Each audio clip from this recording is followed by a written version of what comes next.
오늘 거룩한 하나님의 말씀은 사도행전 13장 44절부터 14장 7절까지입니다.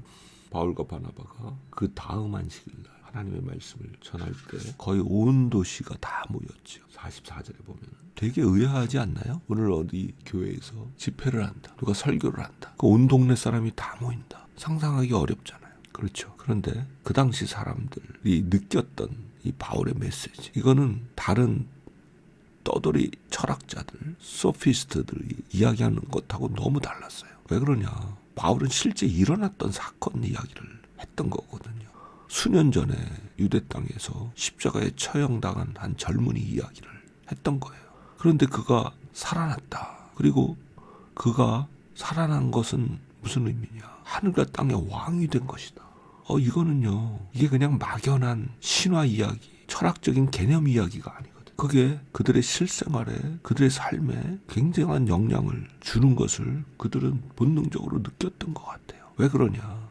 그 살아난 젊은이 예수 그리스도, 그의 이름으로 죄사함이 전파되었다. 누구든지 그 이름을 믿으면 죄사함을 받는다. 사람은 누구나요, 깊은 본능 속에 죄책감을 가지고 있게 되어 있어요.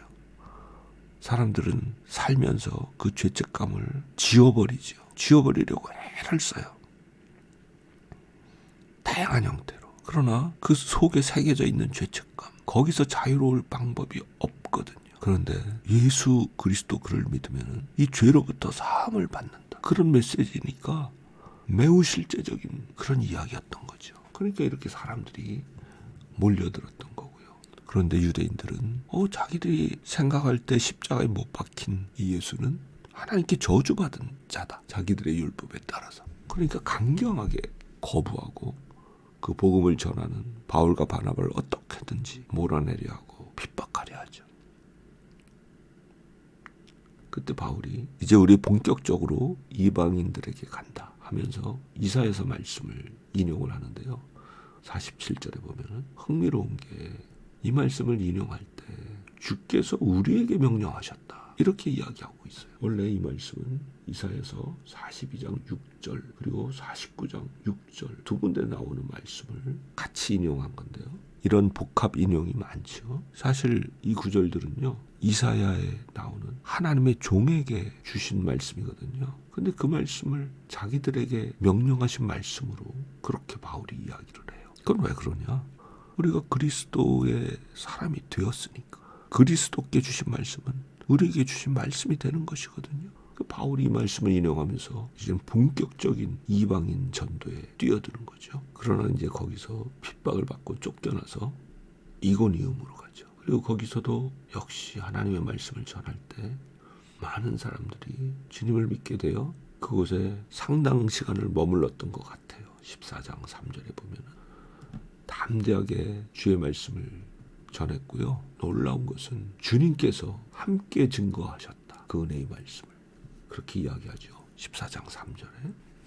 근데 어떻게 주님이 증거하시냐? 표적과 기사를 통해서 그렇게 증거하세요. 오늘날에도 특히 선교지에 가면은 무슨 신유의 은사가 있는 사람도 아닌데, 무슨 특별한 능력이 있는 사람도 아니지만 복음을 전하고 기도할 때 수많은 기적들이 일어난다는 보고가 있죠.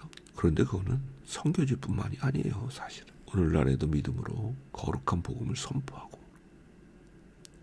담대하게 기도할 때 주님은 여전히 그 복음이 사실이다, 그거를 표적과 기사로 증명해 주시는 분이세요. 왜?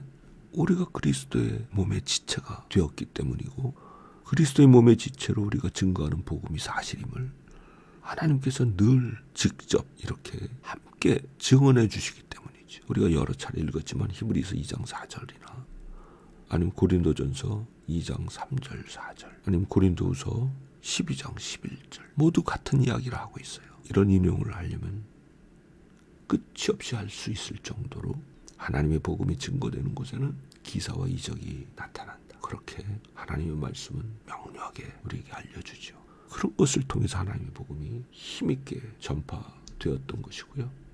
거기서도 악한 음모를 꾸미는 것을 알게 되어서 그들이 루스드라 그리고 더베로 이동하게 되죠. 그리고 거기서도 계속 복음을 전하고 있어요. 오늘도 이 바울이 전했던 복음이 지속적으로 전파되기를, 우리를 통해서 복음의 말씀이 전파되는 곳에 하나님이 함께 증거해 주시는 놀라운 일들이 늘 일어나기를 간절히 기도합니다. 아멘.